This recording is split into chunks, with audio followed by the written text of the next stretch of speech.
Doutor Raul, primeiramente gostaria de agradecer em nome dos Jornalistas Livres o fato do senhor concordar em dar essa entrevista para a gente. É bastante importante a ajuda que vocês dão para o público compreender essa ação civil que está sendo movida contra a Fazenda do Estado. Muito obrigado. Estamos à disposição. Doutor Raul, eu gostaria primeiramente de obter do senhor qual o balanço que o doutor faz em relação à decisão do juiz Luiz Felipe Bedende, da Quinta Vara da Fazenda Pública de São Paulo, primeiro em relação à decisão dele e também em relação às consequências sobre a reorganização das escolas. Olha, eu penso que a decisão do juiz foi muito boa, uma bela decisão. Não sei se você teve a oportunidade de ler na íntegra. Isso está disponível no site do Tribunal de Justiça. Eu estou inclusive com ela em mãos aqui nesse momento. Ah, que bom. Eu acho que, enfim, eu acabei de ler também, eu estava retornando de uma atividade externa. Achei muito boa a decisão. O juiz acolheu nossos pedidos. E ao nosso ver, trouxe uma segurança que em que pese o governo ter feito o recuo, anunciado o recuo no intento do seu programa, havia um temor por parte da sociedade civil, dos estudantes que estão fazendo as ocupações ainda nas escolas, da possibilidade de o governo voltar atrás novamente enfim, voltar com a ideia do programa em um momento em que as pessoas estivessem mais desmobilizadas, digamos assim, né? Então a decisão do Poder Judiciário, ela vem não apenas a reforçar o recuo já feito pelo governo do Estado, mas a conferir uma segurança jurídica nesse recuo. Quer dizer, o governo, ainda que queira agora voltar atrás, ele não pode, tendo em vista essa decisão judicial. Perfeito. E tudo indica que a Defensoria Pública e o Ministério Público estavam já bastante confiantes em relação a essa decisão. Nós tivemos a oportunidade de falar com a doutora Mara há 2 semanas atrás e ela disse estar bastante confiante de que todos os elementos jurídicos que garantiam a continuidade da ação estavam presentes naquilo que havia sido encaminhado para o ajuizamento do doutor Bedende, né? Isso. É claro que, assim, a gente tem uma confiança agora, claro que a gente só acredita vendo, né? Quer dizer, então, na verdade, sempre confiamos que o Poder Judiciário iria acolher esses pedidos, inclusive pela postura que ele teve nas ações de reintegração de posse contra os ocupantes das escolas, né? A postura do Poder Judiciário foi, desde o momento em que ele tomou de fato contato com os estudantes, a postura foi de proteção do direito de manifestação, de reconhecimento da legitimidade do movimento. Inclusive o tribunal, não sei se você teve a oportunidade de ler o acórdão, a decisão do Tribunal de Justiça da 7ª Câmara, num recurso interposto pelo governo do Estado, contra a decisão do juiz, desse mesmo juiz, né, que havia indeferido a reintegração de posse, e o Tribunal de Justiça deu uma decisão também muito boa, uma decisão belíssima, reconhecendo como legítima um ato de desobediência civil dos estudantes ao realizar a ocupação das escolas, dizendo, inclusive, que a medida contra a qual eles se rebelavam é uma medida autoritária, enfim, feita de forma assodada, sem a participação da comunidade, violando o preceito democrático previsto na Constituição Federal, da discussão das políticas com a sociedade, né? Então, considerando esse posicionamento do Poder Judiciário, né, nessas situações anteriores, né, nesses processos, nós estávamos confiantes que o Poder Judiciário manteria a sua posição de resguardar os direitos previstos na Constituição e de garantir uma efetiva participação social na discussão sobre a educação paulista. Perfeito. E, doutor, observando aqui a decisão do juiz, ele ressalta um dos pontos que haviam sido debatidos pela coletiva de imprensa que a Defensoria Pública deu em conjunto com o Ministério Público, né, no auditório do Ministério Público. Um dos aspectos que haviam sido bastante sublinhados era da completa falta de publicidade das decisões do Poder Executivo em relação à reorganização das escolas, bem como da natural reação dos estudantes, e até o juiz frisa, não só deles, né, mas da sociedade como um todo, em relação a tais atitudes. Além deste destaque, que outros destaques o doutor observa em relação à decisão do juiz Bedende? Uma questão que eu acho interessante foi que, quer dizer, quando nós entramos com a ação civil pública, o juiz, atendendo aos ditames da lei, ele abriu prazo para que a Fazenda se manifestasse sobre os pedidos da ação, né?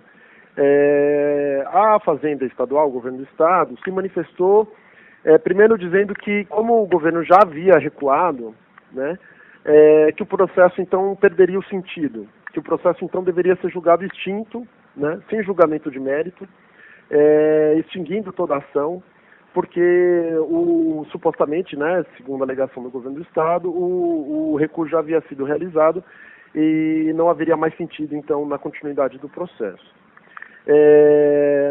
Enfim, o juiz deixou muito claro que a sinalização do governo do Estado recuando, de alguma maneira, foi uma forma de reconhecer que ele mesmo não agiu de acordo com os preceitos democráticos no programa.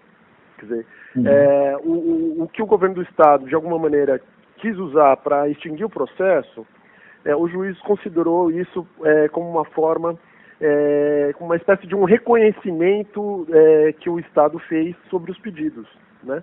Então, quando o governo do Estado revoga o decreto e vem a público e anuncia que o programa não aconteceria mais, né? De alguma maneira, o governo acabou reconhecendo que ele agiu de forma assodada, de forma apressada, não dando... Assim, são dois aspectos, né? Um é a própria publicidade, né? A publicidade é, então, informar as pessoas adequadamente de forma detalhada sobre os aspectos do programa. E o outro aspecto não é só a publicidade. A partir do momento que se faz a publicidade, deve-se também, então, ouvir os reclames, enfim, as opiniões da comunidade escolar. Né? Então, o Poder Judiciário considerou que o recuo foi uma forma do governo reconhecer também o próprio erro. Né? Então, eu achei isso interessante também. E o juiz também considerou importante que esse recuo tivesse uma segurança maior de que, de fato, ele vai acontecer. Né? Então, acho que essas são algumas outras questões que eu destacaria. E, doutor, na oportunidade da conversa que tivemos com a defensora Mara Ferreira, bem como na coletiva de imprensa que aconteceu no início do mês, foi possível, e durante as conversas a gente ouviu bastante a respeito de possibilidades do porquê do governo do Estado estar propondo essa reorganização das escolas. E uma das hipóteses era de que a preocupação principal do governo do Estado estava voltada principalmente para a redução de custos. Um dos argumentos, inclusive, levantados pela doutora Daniela Skromov, foi de que o Estado já gasta muito menos do que, por lei ou por orientação de entidades internacionais, se recomenda, que é um volume de cerca de 10% do PIB daquela instância, daquela esfera federal, né? E parece que gasta-se hoje menos do que 4% desse valor. Perfeito. Nós tivemos a informação também de que tanto o Núcleo de Infância e Juventude quanto o Núcleo de Direitos Humanos teve acesso a alguns dos critérios, algumas das documentações que a Secretaria da Educação utilizou para sustentar e para justificar a reorganização das escolas. Com base nesses materiais que vocês tiveram acesso e com essas avaliações que outros colegas fizeram no meio jurídico, como que o doutor avalia os motivos do governo do Estado ter iniciado esse processo, bem como essa mudança de ideia agora mediante as ações do Ministério Público e da Defensoria Pública? Olha, primeiro assim, preciso esclarecer que eu não cheguei a analisar essa documentação enviada pela Secretaria de Educação, tá? O que eu diria é o seguinte, bom, primeiro faço minha as palavras da Daniela. De fato, o que se observa é que é um intento quer dizer, a programa, quer dizer, inclusive a própria Fazenda reconhece isso na manifestação dentro da ação civil pública. Eles alegam que é uma medida meramente administrativa, que não é uma medida pedagógica, né? Eles alegam que é uma medida meramente administrativa, né? Isso na defesa deles. Quer dizer, de fato, o que se observa é que há um intento meramente de economia de recursos, de otimização de espaços e de estrutura, mas que não leva em conta, e isso para mim é a questão que mais salta aos olhos, quer dizer, uma necessidade que é amplamente reconhecida, de melhoria da qualidade do ensino. Né? Se é verdade o argumento levantado pela Secretaria de Educação, de que com o envelhecimento da população brasileira que se verifica nos últimos anos, segundo os dados do IBGE e etc., que há uma demanda menor de alunos em algumas faixas etárias por vagas, na rede pública de ensino, quer dizer, é um momento, uma oportunidade histórica de o governo do Estado, então, investir agora, aprimorar agora o aspecto da qualidade. Como, por exemplo, e aí isso tem relação direta com essas vagas ociosas, que é a diminuição do número de alunos por sala.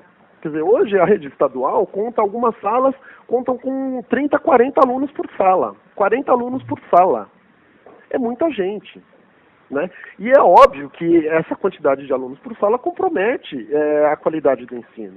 É muito mais difícil para os professores dar aula, para alunos, nesse mundo maluco que nós vivemos, com essa quantidade de alunos.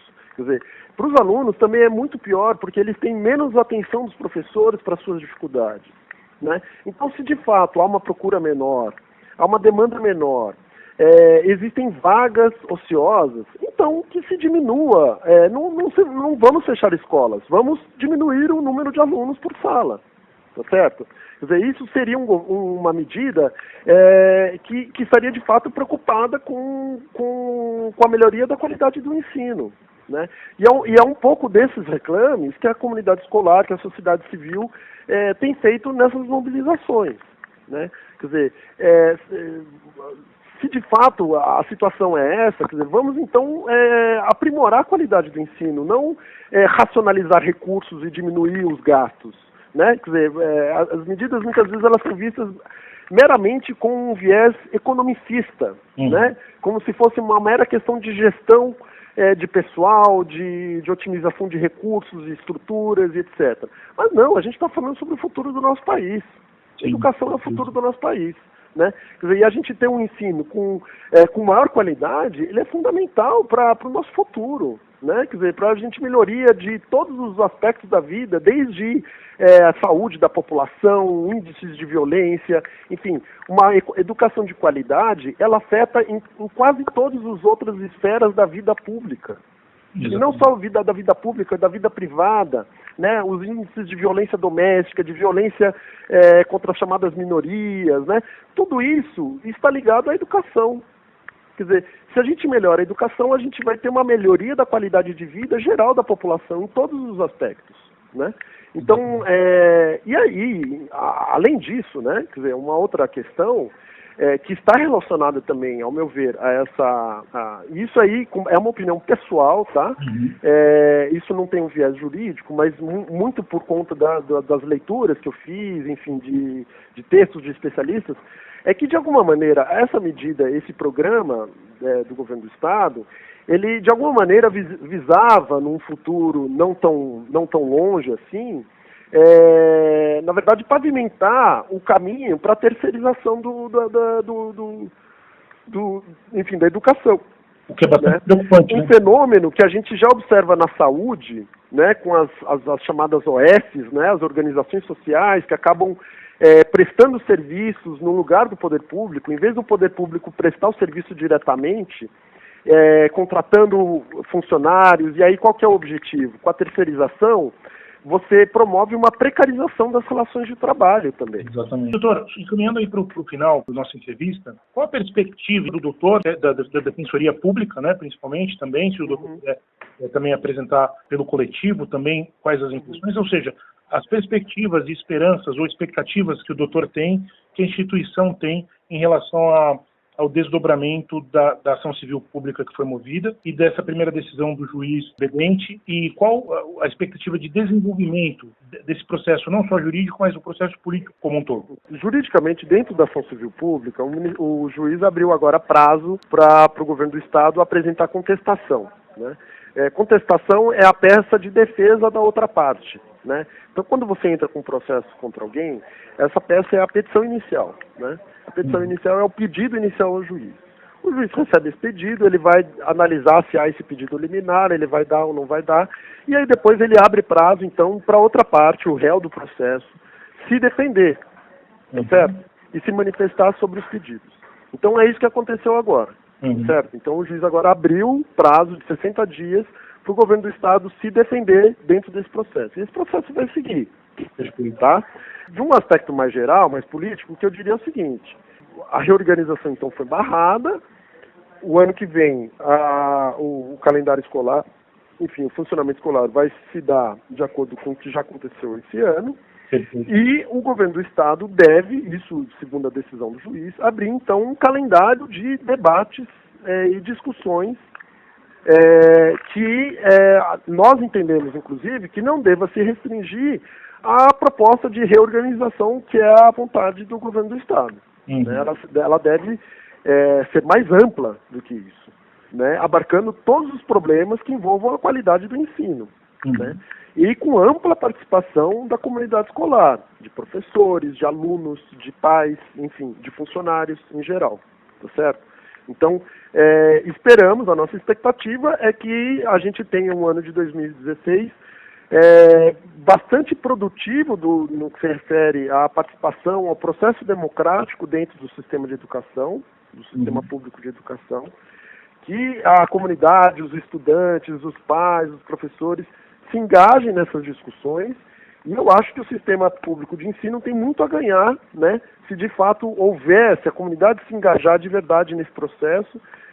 Eu acho que o sistema público de ensino tem muito a ganhar com isso. E aí pode ser que a gente chegue ao final do ano que vem, né, quem sabe, oxalá, em que a gente fale, olha, que bom que houve aquela proposta do governo do estado, porque isso gerou toda uma crise, né, que permitiu aí uma ampla discussão, uma ampla participação dos estudantes, dos pais, na discussão sobre os problemas da sua escola, né? Quer dizer, o movimento social de secundaristas é algo que a gente não via há muito tempo no Brasil, né?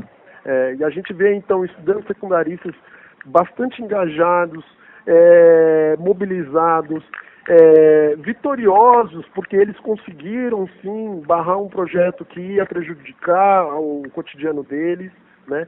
Então, depois dessa vitória, agora cabe aprofundar o aprendizado que eles tiveram. Certamente foi algo assim, que a gente não conseguiria dimensionar o tamanho, né? Em um mês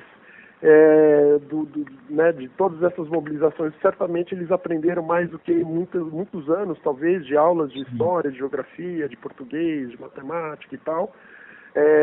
E agora cabe, então, eles levarem essas mobilizações para os grêmios, para os conselhos escolares, enfim, para o dia a dia das escolas, para debater não apenas a proposta que o governo tenta implantar, mas os problemas que eles vislumbram nas suas escolas, enfim, as questões que eles querem colocar também dentro desses debates, né?